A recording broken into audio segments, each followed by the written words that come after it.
सच्चे दरबार की जय। सभी माता बहनों को नवरात्रि की ढेर सारी शुभकामनाएं।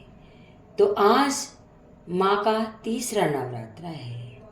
तीसरे नवरात्रे के दिन माँ चंद्रघंटा की पूजा की जाती है और ये माँ चंद्रघंटा को समर्पित है। माँ दुर्गा की तीसरी शक्ति का नाम चंद्रघंटा है। नवरात्रा उपासना में तीसरे दिन इन्हीं के विग्रह का पूजन आराधना की जाती है। इनका स्वरूप परम शांतिदायक और कल्याणकारी है। इनके मस्तक पर घंटे के आकार का अर्धचंद्र है। इसी कारण इस देवी का नाम चंद्रघंटा पड़ा। इसके शरीर का रंग स्वर्ण के समान चमकीला है।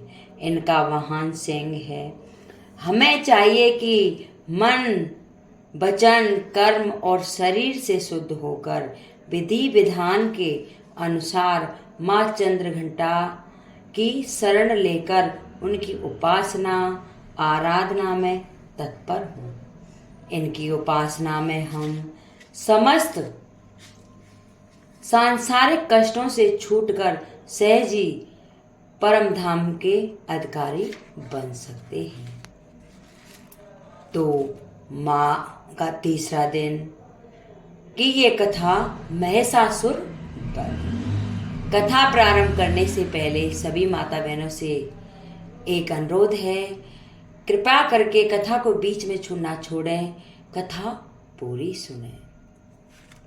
महिषासुर के प्रधान सेनापति चिरुक्ष ने जब देखा कि हमारी सेना का संहार हो रहा है तो वह क्रोध में भर गया और स्वयं भी अम्ब का साथ युद्ध करने के लिए चल पड़ा। उसने युद्ध के मैदान में जाकर देवी पर बाणों की ऐसी वर्षा की जैसे मेरू पहाड़ के शिखर पर पानी की धारा बरस रही हो। इस पर देवी ने अपने बाणों से चिक्षुर के बाणों को काटकर उसके सारथी एवं घोड़ों को मार डाला। इसके बाद देवी ने चिक्षुर के धनुष तथा ध्वजा भी काट डाली। चिक्षुर के धनुष को कट जाने पर देवी ने अपने अंगों को भी अपने बाणों से भींच दिया। धनुष, रथ, घोड़ा और हाथी सारथी के नष्ट हो जाने पर चिक्षुर अपने हाथ में ढाल एवं तलवार लेकर भगवती देवी का वध करने के लिए आगे बढ़ा।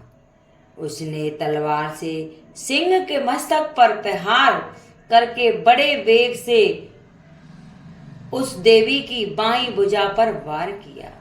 वह तलवार जब देवी की भुजा पर पड़ी तो वह टूट गई। इस पर क्रोध से लाल नेत्र करके चिक्षुर ने अपने त्रिशूल से देवी पर वार किया। त्रिशूल आकाश मार्ग से गिरता हुआ सूर्य के समान प्रकाशमान दिखाई पड़ा। त्रिशूल को अपनी ओर आते देख देवी ने अपने त्रिशूल से चिक्षुर के त्रिशूल के 100 टुकड़े कर दिए और इसके बाद ही देवी के त्रिशूल ने चिक्षुर के प्राण भी हर लिए। इस प्रकार देवी ने चिक्षुर का अंत कर दिया। चिक्षुर के मरने पर देवताओं का शत्रु चामर दैत्य हाथी पर बैठकर देवी भगवती से युद्ध करने आया। उसने आते ही देवी पर शक्ति का प्रहार किया। इस पर देवी ने अपनी हुंकार से शक्ति को निष्प्रभावी बना दिया। शक्ति को निष्प्रभावी होते देखकर चामर ने अत्यंत क्रोध होकर अपना त्रिशूल देवी भगवती पर फेंका। देवी ने उस त्रिशूल के अपने बाण से टुकड़े टुकड़े कर डाले। इसके बाद देवी का वाहन सिंह उछलकर हाथी पर बैठ गया और चामर से मल्लयुद्ध करने लगा। सिंह ने चामर को हाथी पर से नीचे जमीन पर गिरा दिया। सिंह बड़े वेग से आकाश की ओर उछला और जब वह पृथ्वी पर वापस आया तो अपने पंजों से चामर का सिर धड़ से अलग कर दिया। क्रोधित देवी ने शिला और वृक्ष आदि की चोटों से उदग्रह नामक राक्षस को मार डाला।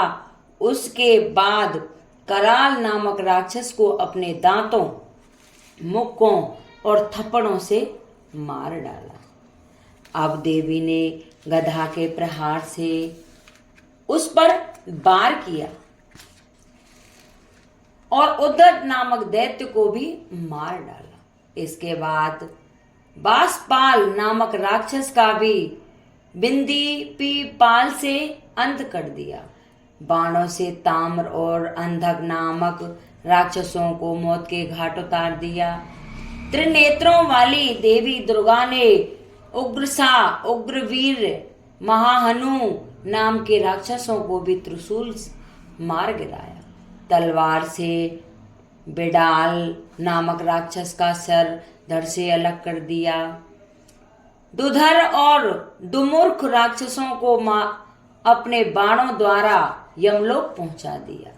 इस प्रकार जब महिषासुर ने देखा कि देवी ने मेरी सेना को यमलोक पहुंचा दिया है तो वह भैंसे का रूप धारण कर देवी के बाणों को दुख पहुंचाने लगा।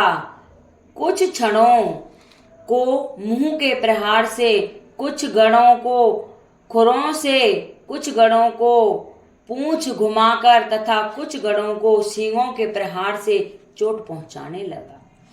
किसी तेज दौड़कर, किसी को गर्जना करके, किसी को भ्रमण और श्वास की वायु से पृथ्वी पर पटकने लगा। इसके बाद वह देवी के महान सिंह को मारने दौड़ा तो देवी को उस पर क्रोध आ गया। इस पर भैंस बना महिषासुर क्रोधित होकर अपने खुरों से धरती को खोदने लगा तथा ऊंचे पहाड़ों से सींगों से पत्थर फेंकने लगा और गरजने लगा। महिषासुर के वेग से दौड़ने के कारण पृथ्वी हिलने लगी। पूंछ की फटकार से समुद्र का जल उछल उछल कर चारों ओर पृथ्वी पर फैलने लगा। सींगों के आघात से मेघ खंड खंड हो गए और उसकी श्वास से वायु से उड़ते हुए सैकड़ों पर्वत आकाश से पृथ्वी पर गिरने लगे। इस पर देवी ने पास फेंककर दैत्य को बांध दिया। दैत्य ने बंध जाने पर भैंसे का रूप त्याग दिया और महिषासुर ने सिंह का रूप धारण कर लिया। और जैसे ही देवी उसका सिर काटने को हुई तो दैत्य ने आदमी का रूप बना लिया जो हाथ में तलवार लिए था। देवी ने फौरन अपने बाणों से उस मायावी राक्षस को उसी तलवार ढाल सहित सिंह बींग डाला। अब वह हाथी बन गया। अपनी सूंड से वह देवी के वाहन सिंह को खींचने लगा। इस पर देवी ने अपनी तलवार से उसकी सूंड काट डाली और महिषासुर ने एक बार फिर भैंसे का रूप धारण कर लिया। पहले की तरह वह चर अचर जीवों सहित समस्त त्रिलोकी को वायुकुल व्याकुल करने लगा। अब क्रोध में भरकर देवी बारंबार उत्तम मधु का सेवन करने लगी और लाल लाल नेत्र करने लगी। उधर बल, वीर्य तथा मद से क्रुद्ध हुआ दैत्य भी गरजने लगा। उसने देवी पर अपने सींगों से पर्वत फेंकने शुरू कर दिए। देवी दुर्गा ने अपने बाणों से उन पहाड़ों के टुकड़े टुकड़े कर दिए। मधुपान के कारण लाल मुख वाली देवी लड़खड़ाते वचनों से बोली, अरे मूर्ख, जब तक मैं मधुपान का सेवन कर रही हूं तब तक तू गर्जना कर ले, मैं अभी तुझे यहीं मार दूंगी। तब देवता यहाँ गर्जना करके इतना कहकर देवी दुर्गा उछलकर उस दैत्य पर जा चढ़ी और उसको अपने पैर से दबाकर सूल से उसके गले पर आघात किया। देवी के पैर से दबने पर दैत्य अपने दूसरे रूप से अपने मुख से बाहर होने लगा। अभी वह आधा ही बाहर निकला था कि देवी ने अपने प्रभाव से उसे रोक लिया। अब वह आधा निकला हुआ ही राक्षस युद्ध करने लगा, तो देवी ने तलवार से उसका सिर काट दिया। इस प्रकार राक्षस महिषासुर का अंत हो गया। महिषासुर के मर जाने पर दैत्य सेना हाहाकार करने लगी। तब उस सारी सेना का भी देवी ने नाश कर दिया। इस पर सब देवता अत्यंत प्रसन्न हुए। ऋषि महर्षियों सहित समस्त देवता देवी की स्तुति करने लगे। गंधर्व राजगान करने लगे।